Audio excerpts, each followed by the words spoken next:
क्या एक विकसित बिहार फॉर अ विकसित भारत, इस विजन से आप एग्री करती हैं, आप इससे जुड़ती हैं?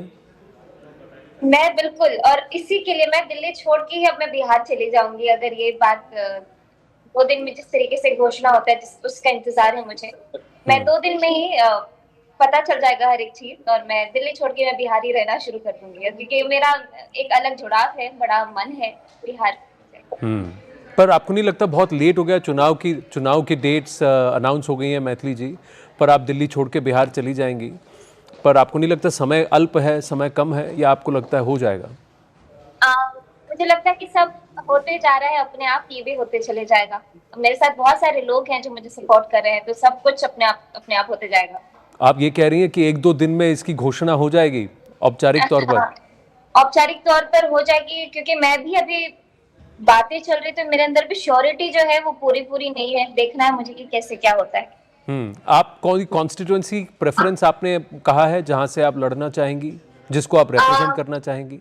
मैं अपने क्षेत्र, अपने गांव से ही मतलब दोनों ही मेरा जिला है, दरभंगा मधुबनी, तो मुझे देखना है कि मुझे पार्टी कौन सी। और आपको लगता है ग्राउंड पर आपको सपोर्ट मिलेगा? आपके इर्द गिर्द काफ़ी कुछ हो रहा है, हलचल, आप लाइव हैं। मैं बस 2 मिनट आपसे और समय लूंगा, फिर आपको मैं जाने दूंगा। I know everybody wants a little bit of Maithili, पर मैथिली, मैं आपसे आग्रह करूंगा कि इस वक्त आपके मन में जो विचार आए हैं, क्योंकि आप राम के गाते हैं गीत, लेकिन आप वहाँ से हैं जहाँ से सीता मैया हैं, तो 2 पंक्तियाँ अगर आप हमें सुना दें, जो आपके मन में इस वक्त है, उसको जो भाव व्यक्त करने के लिए। जी, एक मेरा बहुत ही मनपसंद गीत है, वो अभी दिमाग में चल रहा है कुछ टाइम से। तो सुना दीजिए। साग पात खोटी खोटी, साग पात खोटी खोटी, जीवन बितेबई हे मिथिले में रहबई। हमरा ने चाही सुख आराम, हे मिथिले में रहबई। हमरा ने चाही चारों धाम, हे मिथिले में रहबई। अच्छा, तो आपको मिथिला में ही रहना है, ये भाव आप व्यक्त कर रही है। बहुत अच्छे, बहुत सही टाइमिंग आपने पकड़ी है मैथिली जी। पर मैं आपको कहना चाह रही हूँ सर कि सब अपने आप हो रहा है, मेरे दिमाग में भी अपने आप आ रहा है। कुछ ऐसा नहीं है कि मैं सोच रही हूँ। राजनीति में आना है, लेकिन राजनीति करना नहीं है, जन सेवा करना है और लोगों के लिए जीना है। अब मेरा यही मोटो है, और जैसे जो होगा फ्लो करते जाना है। हाँ, but it's going to be difficult, थोड़ा आसान नहीं होगा। आई अंडरस्टैंड, तैयार लेकिन हैं मुझे इसके लिए? अब मैं सिर्फ अभी सेल्फिश होकर के सिर्फ अपने बारे में, मेरा सब कैसे ठीक ठीक रहे, अब मैं वो विचारधारा छोड़ करके, कि कहीं ना कहीं था कि मैं अपने परिवार को प्राउड फील कराना चाहती हूँ, मेरे परिवार के लोग सुखी रहे, खुश रहे मुझसे, तो कहीं ना कहीं ये था। लेकिन अब मैं पूरा क्षेत्र लेकर के चलना चाहती हूँ, अपना बिहार लेके चलना चाहती हूँ, और मुझे लगता है कि ये अगर फीलिंग मेरे मन में आई है तो बहुत बड़ा संकेत है मेरे लिए भी। तो आपको लग रहा है आपका क्षेत्र आपको बैक करेगा? और कौन सी राजनीतिक पार्टी, कौन सा एम्बलम, ये भी आपने डिसाइड कर लिया है? पॉलिटिकल विचारधारा? क्योंकि एक ही पार्टी के साथ अभी बहुत सारे फोटोज आप लोग ने देखा है, कहीं ना कहीं मेरी विचारधारा अलाइन होती है, तो जैसा जो निर्देश होगा, जैसा जो आदेश होगा, मैं देखूंगी।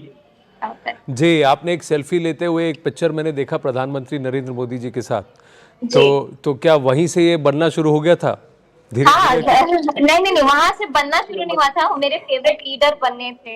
हाँ। और उनको उनकी सारी स्पीचेस, मैं कहीं ना कहीं, मुझे पॉलिटिक्स में बिल्कुल इंटरेस्ट नहीं था, मैं आपको सच बात बताती हूँ। ऐसा लगता था कि सब लड़ते रहते हैं आपस में, या फिर क्या है क्या नहीं है, लोगों को जो दिखाया जा रहा है क्या पता वो चीज सही नहीं हो। मतलब ऐसा मन में डाउट होता था। मुझे लगता है हर एक बच्चा जो ग्रो कर रहा होता है उसके मन में यही क्यूरियोसिटी होता है कि मुझे जो बताया जा रहा है क्या वो सच है, क्या वो झूठ है। पॉलिटिक्स से इंटरेस्ट बिल्कुल नहीं था, लेकिन कहीं ना कहीं इंटरेस्ट डेवलप हुआ जब मैं मन की बात या फिर आपके ही चैनल के माध्यम से, कई बार तो लाइव कॉन्फ्रेंस में मुझे मोदी जी को सामने सामने सुनने को मौका मिला। जी, और वो राइजिंग कैसे भारत 2-2.5 बेटियां। घंटे बीत जाते थे उनको सुनते सुनते, पता ही नहीं चलता था, और इतना इंटरेस्ट बना रहता। तो मुझे कहीं ना कहीं इंटरेस्ट मोदी जी को देख करके डेवलप हुआ कि क्या क्या व्यक्तित्व है, क्या बातें बोली है, और वो हर एक लाइन दिमाग में घूमते रहता था। तो देखते हैं आगे। तो मैं बहुत एक्साइटेड हूँ, आप मेरे जी, फेस से समझ रहे होंगे, बहुत बिल्कुल, एक्साइटेड। आप इतना खिल रही हैं, इतना हँसकर इतना कह रही हैं, और आप इस लक्ष्य को भी प्राप्त करें, यही हमारी भी आपको शुभकामनाएं। आपने कहा 2 दिन में घोषणा हो जाएगी, तो 2 दिन में क्या दरभंगा से मैथिली ठाकुर बीजेपी के टिकट पे उम्मीदवार होंगी? ये मेरे भी मन में शंका है। तो ठीक है, तो ये जैसे ही या पूरी तरह से अनाउंस घोषित हो जाएगा, फिर आपसे जुड़ने की कोशिश करेंगे। लेकिन जरूर इस जरूर। वक्त आपको बहुत बहुत शुभकामनाएं। राइजिंग भारत में आप हमारे साथ थी, एक राइजिंग स्टार के साथ साथ अब एक राइजिंग नेता और लीडर भी बने, यही हम चाहेंगे। All the very best Maithili. Thank you, thank you.